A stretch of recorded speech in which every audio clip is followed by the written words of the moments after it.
Bonjour, j'espère que vous allez bien. Je commence tout d'abord par un rappel sur la précédente vidéo concernant les immunoglobulines.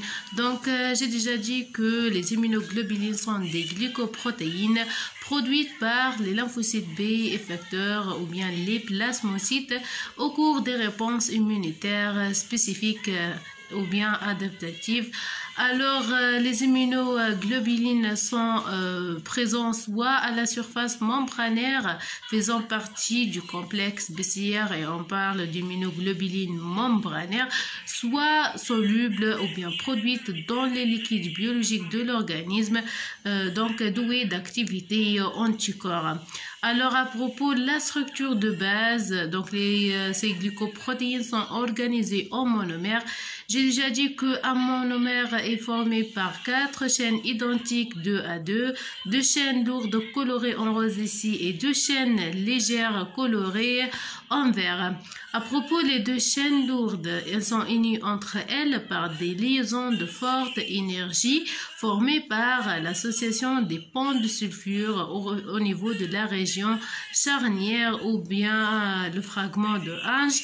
Les 2 chaînes légères sont reliées aux chaînes lourdes par des liaisons de faible énergie appelées les liaisons de Van der Waals, plutôt les forces de Van der Waals, qui sont des liaisons hydrogènes de faible énergie.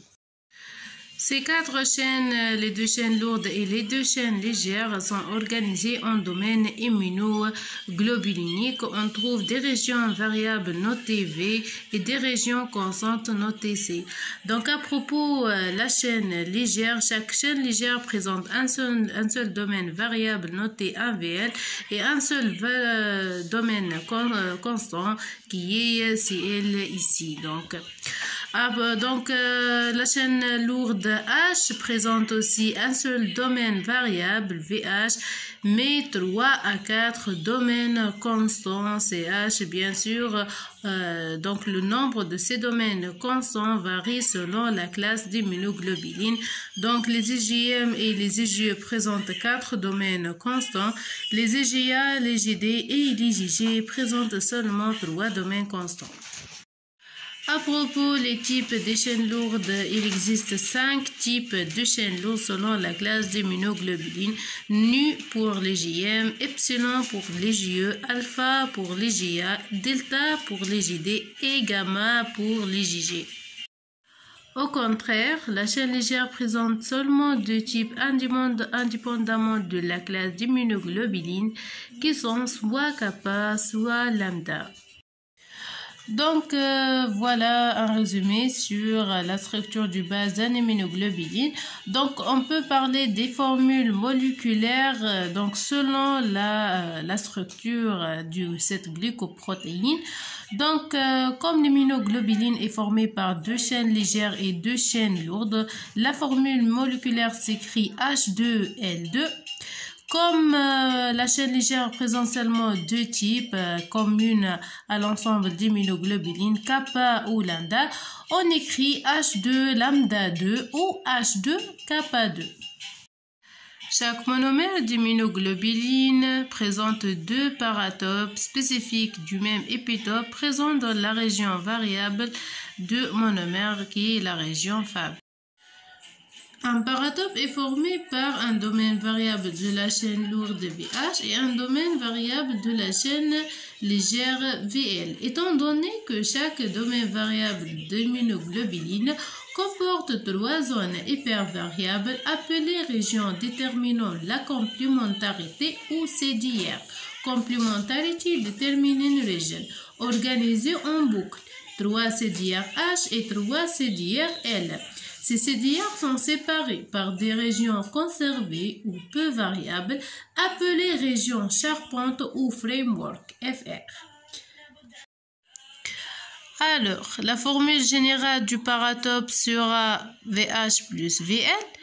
Ainsi, comme il est formé par l'association de 6 régions hypervariables appelées les CDR, 3 CDR-H et 3 CDR-L, qui sont séparées respectivement par des régions peu variables framework H et des régions framework L, la formule fine sera 3 CDR-H plus 3 CDR-L ou bien 3 entre parenthèses CDR-H plus CDR-L plus les frameworks de la chaîne lourde H plus les frameworks de la chaîne légère L. Passons maintenant aux différentes classes d'immunoglobulines. Donc, la première classe à étudier, c'est l'IgG. Donc, l'IgG présente 4 sous-classes, IgG1, IgG2, IgG3 et IgG4. Le poids moléculaire d'un IgG est de 150 kg Dalton. Sa durée-vie est de 7 à 23 jours. Les IgG sont les seuls qui traversent la barrière placentaire. C'est pour cette raison que chez un individu, la majorité de ces IgG sont d'origine maternelle. Elles sont plus abondantes dans l'organisme adulte de 175%. Donc, notre organisme est formé en majorité par des IgG. Donc, voilà, c'est la classe majoritaire du sérum. Au cours des réponses immunitaires spécifiques, l'IgG permet la neutralisation des toxines en empêchant la fixation des toxines sur son récepteur spécifique à la surface de n'importe quelle cellule de l'organisme. La défense contre les maladies infectieuses causées par les micro-organismes extracellulaires par l'activation du complément, par l'intermédiaire du voie classique du complément. Dans un prochain vidéo, on va voir ensemble le complément. Qu'est-ce que ça veut dire complément et qu'est-ce que ça veut dire la voie classique et comment se fait cette activation. L'IgG permet aussi l'augmentation du phagocytose en amplifiant cette activité par les cellules phagocytaires primordiales qui sont les macrophages.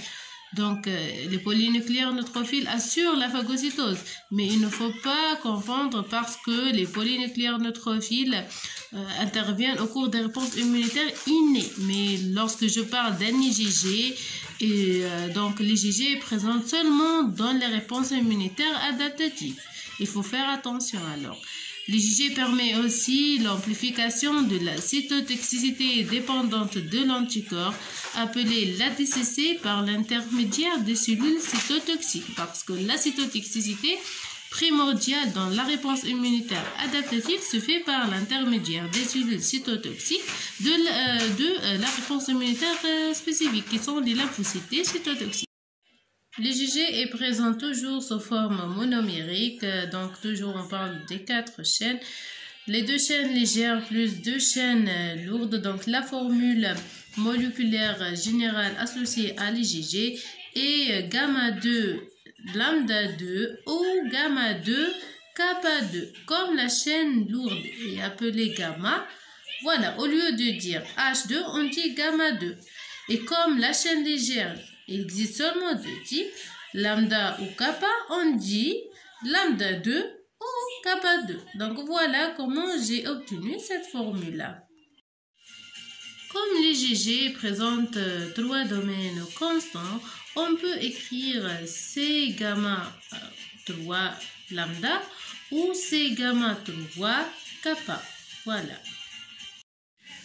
Passons maintenant à la deuxième classe d'immunoglobulines, qui sont les immunoglobulines A. Donc, les immunoglobulines A se présentent sous 2 formes moléculaires, soit sous la forme monomérique sérique, soit sous la forme dimérique qui peut être soit sérique, soit sécrétoire. On parle de S-immunoglobuline A. Alors, pour la forme monomérique sérique, il représente 90% des immunoglobulines A sériques chez l'être humain. Pour la forme moléculaire dimérique, les dimériques sériques sont constitués par 2 monomères d'immunoglobulines A reliés entre eux par des ponts de sulfure de forte énergie et d'une chaîne supplémentaire appelée jonction G. Les immunoglobulines A dimériques sécrétoires, notées S-IgA, sont fréquemment présents dans les muqueuses et les sécrétions. Alors, la seule différence entre l'immunoglobuline A dimérique sécrétoire et l'immunoglobuline A dimérique sérique, c'est que l'immunoglobuline A sécrétoire présente à côté de la jonction un composant sécrétoire qui est formé au cours du transcytose des immunoglobulines A dimériques à travers les épithéliums muqueux. Cet composant permet la stabilisation et la protection de ces immunoglobulines A sécrétoires contre la digestion par les protéases contenues dans les différentes sécrétions. Voilà donc un rappel sur la formation d'un immunoglobuline A sécrétoire. Je prends l'exemple du système immunitaire intestinal dans le tube digestif. Dans la lamina propria, les plasmocytes produisent un immunoglobuline A. Donc, les deux dimères d'immunoglobuline A se lient entre elles par la jonction et dépendent du sulfure et on obtient un immunoglobuline A dimérique sérique. Par transcytose et en traversant des cellules épithéliales, on trouve dans la lumière du tube digestif ou bien dans les muqueuses et les sécrétions un immunoglobuline A dimérique avec un composant sécrétoire qui le protège contre la dégradation enzymatique et protéique au niveau des muqueuses. Donc voilà la différence entre un immunoglobuline A sécrétoire et un immunoglobuline A sérique. La seule différence, c'est le composant sécrétoire ici. L'immunoglobuline A présente deux sous-classes, immunoglobuline A1 fréquemment présente dans les sérums et immunoglobuline A2 plus abondante dans les sécrétions. L'immunoglobuline A constitue quantitativement la deuxième classe d'immunoglobuline sérique après les immunoglobulines G. Sa concentration sanguine est de 2 à 4 grammes par litre. Sa demi-vie plasmatique est d'environ 6 jours. Ici, le rôle principal est la défense contre les différentes agressions externes par les agents infectieux, les toxines et autres substances externes. Il faut noter que les immunoglobulines A sécrétoires représentent la classe principale d'anticorps présentes dans les différentes sécrétions, les sécrétions bronchiques, salivaires, nasales, gastro-intestinales comme on a déjà vu, urogénitales. Dans le lait aussi on trouve des immunoglobulines A sécrétoires, le colostrum et même les larmes. Les formules moléculaires des immunoglobulines A, donc ça diffère selon les types d'immunoglobulines. Comme il existe 3 types, donc il existe 3 formules. Donc l'immunoglobuline A monomérique, c'est-à-dire un seul monomère d'immunoglobuline A, donc il est formé par deux chaînes lourdes alpha, donc alpha 2, deux chaînes légères lambda ou kappa, donc alpha 2 lambda 2 ou alpha 2 kappa 2. Les immunoglobulines A dimériques sériques qui sont formées par un dimère d'immunoglobuline, c'est-à-dire 2 monomères reliés par une jonction. Donc la formule moléculaire est alpha 2 lambda 2 fois 2 plus la jonction ou alpha 2 kappa 2 fois 2 plus jonction. À propos, la forme dimérique sécrétoire, donc il existe 2 monomères liés entre eux par la jonction et il existe le composant sécrétoire. Ici, la formule moléculaire, c'est comme la formule moléculaire d'un immunoglobuline A dimérique sérique, mais la seule différence, c'est le composant sécrétoire. La troisième classe d'immunoglobulines est l'IgM. Donc, les IgM peuvent être soit monomériques, soit pentamériques. Les IgM monomériques sont formés par un seul monomère d'immunoglobuline, donc 4 chaînes, 2 chaînes lourdes et 2 chaînes légères. Les IgM pentamériques sont formés par 4 monomères liés entre eux par des ponts de sulfure de forte énergie et une jonction. À propos, les IgM monomériques sont uniquement sous forme membranaire en tant que composant principal du complexe BCR, tandis que les IgM pentamériques, considérés comme la classe d'IgM sécrétés, donc S-IgM, doués d'activité anticorps et sont fréquemment présents dans les muqueuses et les sécrétions. Donc, on peut ainsi trouver les IgM sécrétés dans les mêmes sécrétions que celles de S-IgM. Donc, parmi les IgM pentamériques qui sont doués d'activité anticorps, on peut trouver des anticorps naturels qui sont des anticorps anti-A, des anticorps anti-B du groupe sanguin ABO. On trouve aussi des anticorps humains dirigés contre les différents types d'antigènes thymo-indépendants. Un rappel sur l'antigène thymo-indépendant, c'est un antigène qui ne nécessite pas la coopération entre un lymphocyte helper et un lymphocyte B pour être éliminé de l'organisme, comme les lipopolysaccharides bactériens. Donc, à propos les différents rôles des IgM pentamérique, bien sûr, donc c'est comme l'IgG. Donc les IgM permettent la défense contre les différents agents infectieux par la fixation et l'activation du complément. Donc l'activation du voie classique du complément, puisqu'on parle de la réponse immunitaire spécifique. Donc il s'agit de la première immunoglobuline synthétisée au cours de la différenciation médullaire des lymphocytes B. Donc, il faut connaître que la réponse immunitaire spécifique peut être soit donc primaire ou secondaire, et même les deux à la fois. Donc une réponse immunitaire primaire spécifique, donc c'est-à-dire l'exposition donc aux premières fois avec l'agent pathogène. Donc au cours de cette réponse, les lymphocytes B produisent tout d'abord les IgM, d'accord. Donc la réponse immunitaire secondaire a lieu lorsque l'organisme s'expose au même type de l'agent pathogène. Donc voilà, donc les IgM sont la première classe produite par les lymphocytes B, et aussi il est considéré comme le premier classe d'anticorps formé par un nouveau-né aussi. Voilà, alors il s'agit des premiers qui sont synthétisés au cours de la réponse immunitaire primaire. Par la suite, au cours de la réponse immunitaire secondaire, il existe soit d'IgG, soit IgA, soit IgE, selon le type de l'agent pathogène.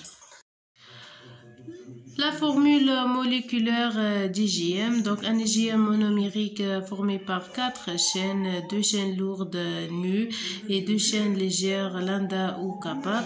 Donc la formule moléculaire est nu2 lambda 2 ou nu2 kappa 2. Un IgM pentamérique, ce qui nous intéresse, doué d'activité anticorps. Donc, comme il est formé par 5 monomères, ou bien on dit pentamères, liés par la jonction et dépendant du sulfure de forte énergie, leur formule moléculaire est comme suit: nu2 lambda 2 fois 5 plus la jonction, ou nu2 kappa 2 5 plus la jonction. Il ne faut pas oublier la jonction, d'accord. Quatrième classe d'immunoglobulines sont les IgE, qui sont souvent monomériques, existent dans l'organisme en forme de traces lors de mi-vie et de 2 jours. Alors, l'IgE monomérique est impliqué contre les réactions allergiques et la défense contre les parasites extracellulaires. Comme il est un monomère, donc il est formé par les 4 chaînes connues, 2 chaînes lourdes appelées epsilon et 2 chaînes légères, soit lambda ou kappa. Donc voilà la formule moléculaire: epsilon 2 lambda 2 ou epsilon 2 kappa 2.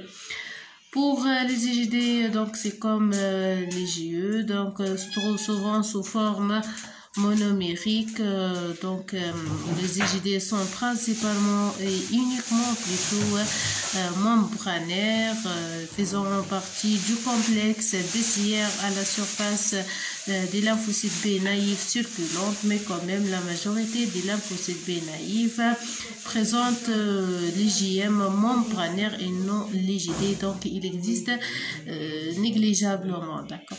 Donc voilà, comme l'IgE présent en forme de traces dans le sérum, la demi-vie est environ 3 jours. Voilà, donc il s'agit d'un récepteur pour les antigènes faisant partie du complexe BCR, ce qui permet l'induction de la différenciation des lymphocytes B. Et voilà, on finit par la formule moléculaire d'IJD qui est lambda 2, delta 2, voilà, delta, la chaîne lourde est appelée delta, donc delta 2, lambda 2 ou delta 2, kappa 2. Donc si vous aimez la vidéo, n'oubliez pas de cliquer sur un j'aime et de m'abonner à ma chaîne pour un plus d'encouragement, voilà.